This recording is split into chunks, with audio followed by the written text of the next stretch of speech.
Lama ya? Ini berapa ini? Padahal kan janjiannya itu mereka nyampe tuh. Itu dia. Lama bener. Biasa, macet. Gimana kabarnya? Biasanya kalau telat-telat ini apa sih kata-kata kita dulu? Telat itu yang terdiam apa sih? Telat itu yang bintang selalu datang belakangan. Iya, benar. Malu sibuk, namanya Bosawi. Oh, ini. Kan kita ini udah lama ya nggak ketemu. Iya. Jadi kita ini lagi mau inilah ya tentang apa sih yang kita jalani setelah lulus gitu kan. Kalau Sab lagi jalanin bisnis apa sekarang? Sekarang gue lagi di Pertamina aja sih. Udah berapa lama dari berarti kita lulus itu ya? Ya lumayan lama sih. Udah berapa tahun? Belakangan ini. Kalau lo? Kalau gua sih fokus di Bosawi. Gak sawit berapa hektar sekarang? 1,5 hektar. Ya, terus sekarang Gimana?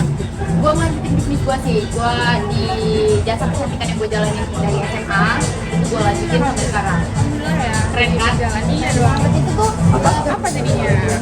Oh ya biasa lah. Batu bara. udah langsung gimana sekarang? Kalau gue sekarang mau fokus cuma ya lanjutin toko doang lah, fokus skincare. Sekarang pas cantik banget sekarang. Kalau lo Pak? Cuma biasa lah.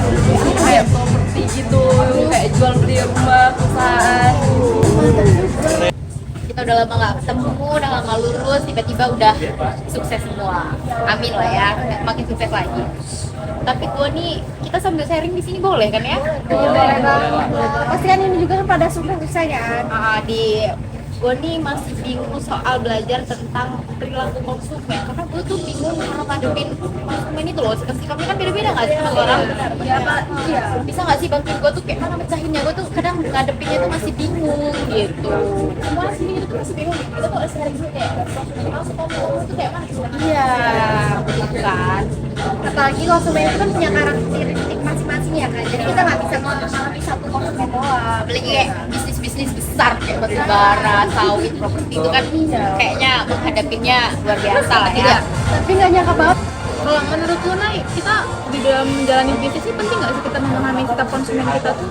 Menurut gua sih penting karena kita harus memahami sikap perilaku konsumen terhadap manusia tersebut. Sikap itu mencerminkan bagaimana seseorang berpikir dan merasakan terhadap suatu objek. Gue ini masih penasaran sih gimana sih perusahaan-perusahaan orang nih tentang karakteristik sikapnya. Oh iya, jadi di perusahaan gue tuh ada yang pertama tuh ada intensitas sikap. Itu juga kayak seberapa kuat konsumen menyukai atau tidak suka sama produk kita gitu. Kayak contohnya tuh kayak perusahaan gua kayak konsumennya itu sangat menyukai desain kayak rumah yang minimalis gitu kan. Gimana tuh karakteristik sikapnya? Sebenarnya gue belum bisa dikatain perusahaan lah ya, kayak klinik gitu. Nah itu tuh kalau tempat gue itu karena gue di jasa, jadi orang itu keyakinannya itu berbeda-beda. Jadi itu tentang keyakinan sikap. Jadi kadang mereka nih datang membawa contohnya seperti ini, begitu melihat apa yang ada di klinik gue, mereka tuh bisa berubah. Jadi itu keyakinannya itu masih nggak stabil gitu. Jadi itu aja sih agak ganjel karena gue tuh belum paham lah tentang fungsi Apa tuh yang belum paham? Fungsinya? fungsi sikap itu gimana?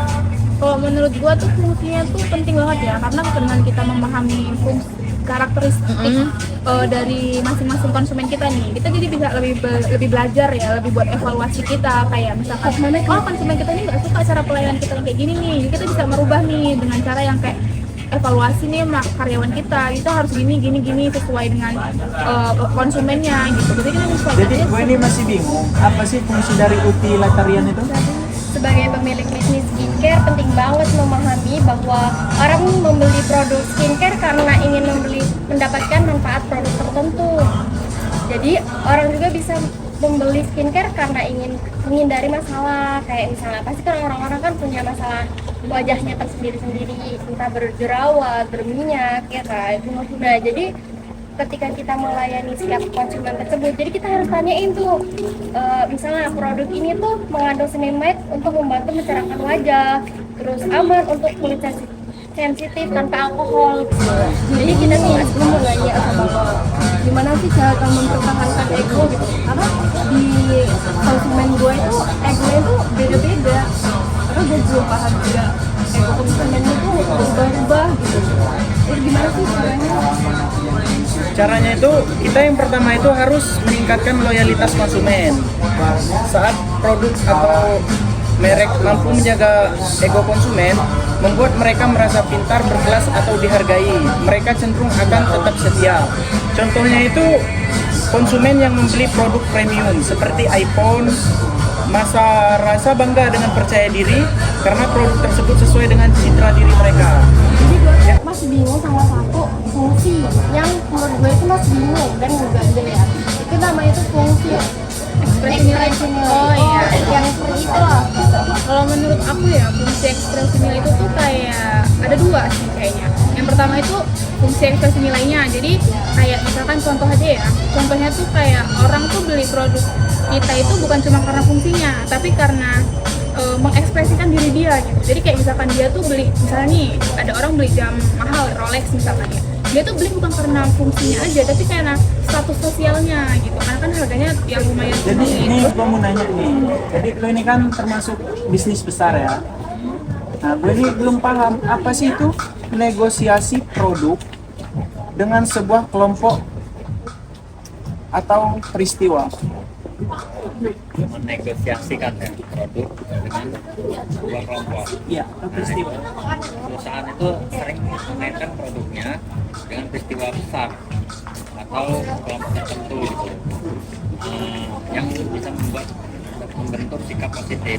Contohnya itu misal ada sebuah acara perlombaan gitu, biasanya yang gua tahu itu rokok Jarum itu dia masuk buat sponsornya lomba itu mendanai lah, itulah intinya. Nah, tapi di situ dia tuh biasanya nargetin, dia tuh harus beli rokok si Jarumnya itu. Ya biasanya dalam-dalamnya itu ada juga lah, dia tuh ngasih artikel price gitu, beli rokoknya itu. Kalau beli rokok dapat price gitu. Konflik tentang memecahkan konflik dua sifat dan berlawanan itu apa? Jadi gini, konsumen tuh kan mempunyai dua sikap yang bertentangan gitu kan terhadap satu produk.